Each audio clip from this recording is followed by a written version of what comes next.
Hello বন্ধুরা, welcome to my channel. Another new video and another Sunday. আর Sunday মানেই একটু ঘোরাঘুরি, একটু বেরিয়ে পড়া, কিছু না ভেবেই কোথাও একটা সামনে বা কাছে দূরে যেরকমই হোক একটু বেরিয়ে পড়া, সারা সপ্তাহের একঘেয়েমি থেকে একটু ছুটি পাওয়া। না হলে তো সেই রোজই এক বাড়ি, অফিস, অফিস আর বাড়ি, বাড়িতে এসে খাও দাও ঘুমিয়ে পড়ো, আবার পরের দিন উঠে অফিস যাও। যদিও সানডে হলে আমার কর্তাটি একদমই বেরোতে চায় না, সে তখন একদম অসীম ল্যাদে ডুবে যায়, সে কিছুতেই আর কোথাও যেতে চায় না। তো যাই হোক, জোর করে তাকে ঠেলে ঠুলে ওঠানো হয় যে চলো, শুধু ওই বাড়িতে বসে থাকবো, একটু কোথাও বেরিয়ে আসি। তো এইরকমই আজকে বেরিয়ে পড়েছিলাম।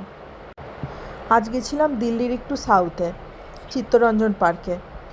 এইটা আমার বরের খুব চেনা জায়গা, কারণ ও একদম প্রথম থেকে ছোটোবেলা থেকেই প্রায় বলতে গেলে এখান থেকেই ওর জীবন শুরু হয়েছে। কাজেই এই জায়গা ওর কাছে একদম নিজের বাড়ি ঘরদোরের মতো। আর এখানে গেলে আমার যেটা ভালো লাগে সেটা হলো যে সারা দিল্লির মধ্যে মনে হয় যেন এক ফালি কলকাতা। বিয়ে হওয়ার পর প্রথম যখন দিল্লিতে এলাম, চিত্তরঞ্জন পার্কে প্রথমবার এসে আমার সে কী আনন্দ! এত দূরে এসে চারিদিকে দেখছি বাংলায় সব লেখা রয়েছে, মিষ্টির দোকানে বাংলায় মিষ্টির নাম লেখা রয়েছে। সেসব দেখে আমি তো একেবারে আপ্লুত। অত দূরে কলকাতায় নিজের বাড়িঘরদোর চেনা পরিচিত পরিবেশ ছেড়ে এসে এখানে যেন ঠিক সেই একই রকম পরিবেশ খুঁজে পেয়েছিলাম। তাই আমার বরাবরই চিত্তরঞ্জন পার্কে আসতে ভালো লাগে। এখানে কালী মন্দিরে আমরা প্রায় মাঝে মাঝেই আসি। আর এছাড়া বিভিন্ন যে মেলা হয় বা বিভিন্ন যে অনুষ্ঠান হয়, তখন চেষ্টা করি এই সমস্ত অনুষ্ঠানগুলোতে আসার, যোগদান করার। বা এই যেমন আজকেই গেছিলাম, ওখানে বসন্ত উৎসব হচ্ছিল, তা বসন্ত উৎসব উপলক্ষে ওখানে মেলার আয়োজন হয়েছিল।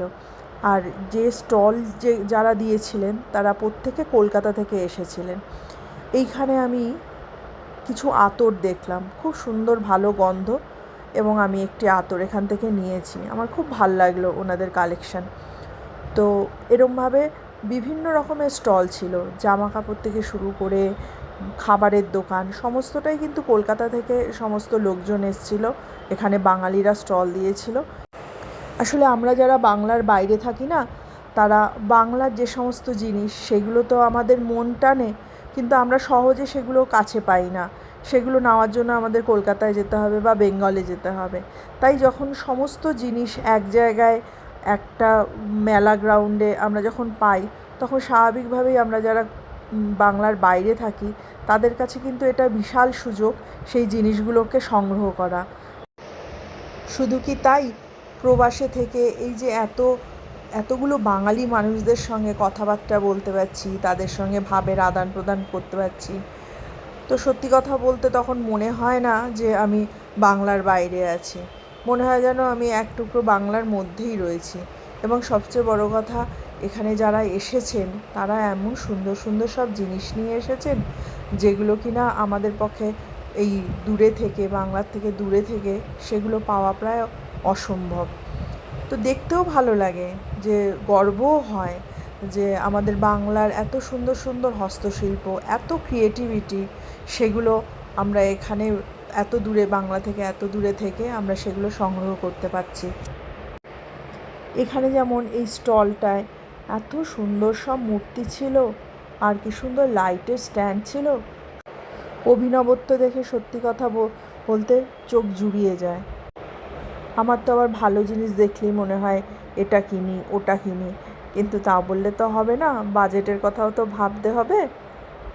এই যে লাইটের স্ট্যান্ডগুলো, এগুলো দেখি আমার মনে হলো, ইস, ঘরের কোনায় যদি এরকম একটা রাখা যেত তাহলে কি ভালোই না লাগতো। আর যেটা সবচেয়ে ভালো লাগছিল, যে দামও কিন্তু সেরকম সেই হিসাবে খুব একটা বেশি নয়। এই নয় যে তারা অত দূর থেকে এসছে সেই জন্য একটা চড়া দামে সব কিছু বিক্রি করছে, তা কিন্তু নয়। এগুলো কিন্তু মার্কেটে যেরকম হয়, মানে কলকাতায় যেরকম রেটে বিক্রি হয়, অনলাইনে যেরকম রেটে বিক্রি হয়, একই রকম রেটে কিন্তু এনারা বিক্রি করছেন।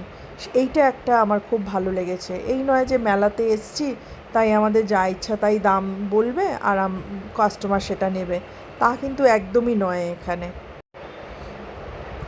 এখানে কি সুন্দর সুন্দর মাটির বিভিন্ন কাপ, তারপরে টিপট, এত সুন্দর। এই নয় যে সেগুলো সেই চিরাচরিত ফুল বা লতা পাতা, তা কিন্তু নয়। বিভিন্ন থিমের উপর রয়েছে, সত্যজিৎ রায়ের থিম, ফেলুদা থিম, আরও নানা রকম। মানুষের ক্রিয়েটিভিটি দেখে মানে আমি একদম মুগ্ধ। আর বাঙালিরা তো শিল্পী জাত, তা তাদের তারা যে এইগুলো করার সুযোগ পাচ্ছে এবং চারপাশে ছড়িয়ে দিতে পারছে, এইটা দেখে আমার খুব ভাল লাগছিল। নিজের জায়গার জন্য, নিজের বাংলার জন্য আমার গর্বও হচ্ছিল। তবে হ্যাঁ, এখানে কিন্তু কোনো দরদাম করে লাভ নেই। যা প্রাইস বলছে সেই একই প্রাইসে এটা নিতে হবে। তারপরে একটু চা খেয়ে নিলাম, অনেকক্ষণ ঘোরাঘুরি করে ক্লান্ত হয়ে পড়েছিলাম। আর ওখানে চেনা মানুষদের সঙ্গে দেখা হয়ে গেল, তাদের সঙ্গে খানিকটা সময় একটু আড্ডা দিলাম চায় হাতে নিয়ে। এই তো এরমভাবেই সুন্দর একটা বিকেল, একটা সন্ধে আমরা কাটিয়ে দিলাম প্রিয় মানুষদের সাথে, চেনা জানা মানুষদের সাথে, বাঙালি পরিবেশে।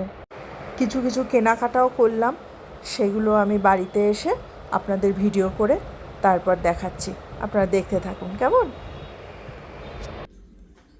তো বন্ধুরা চলো আমি ঝটপট দেখিয়ে দিই আজকে মেলা থেকে কি কি কেনাকাটা করেছি।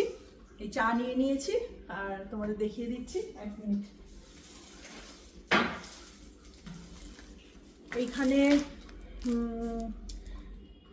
কৃষ্ণা বুটিক থেকে আছে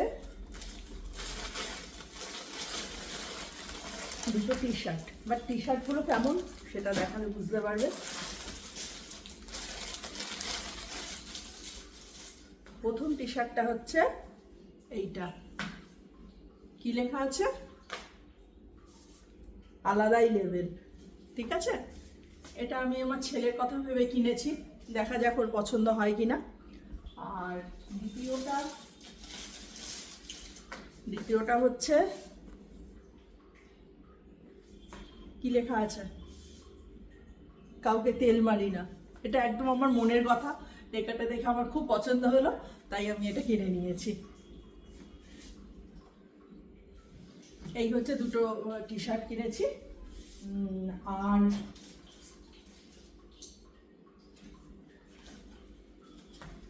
এখানে একটা নিজের জন্য আমার বহুদিন ধরে ইচ্ছে ছিল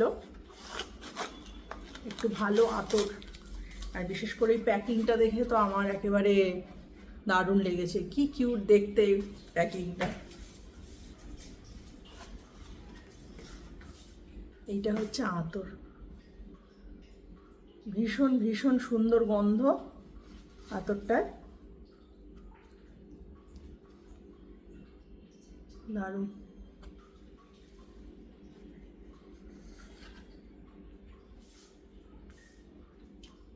আমার জন্যই একটা আতর কিনেছি আমি।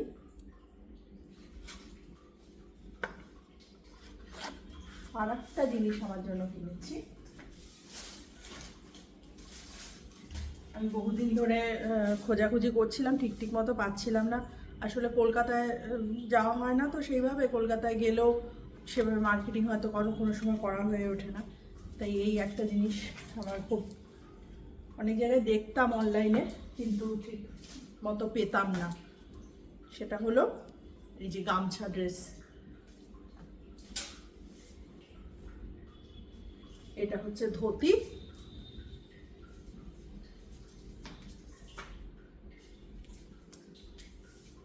এটা হচ্ছে ধুতিটা, আর তার উপরে এটা।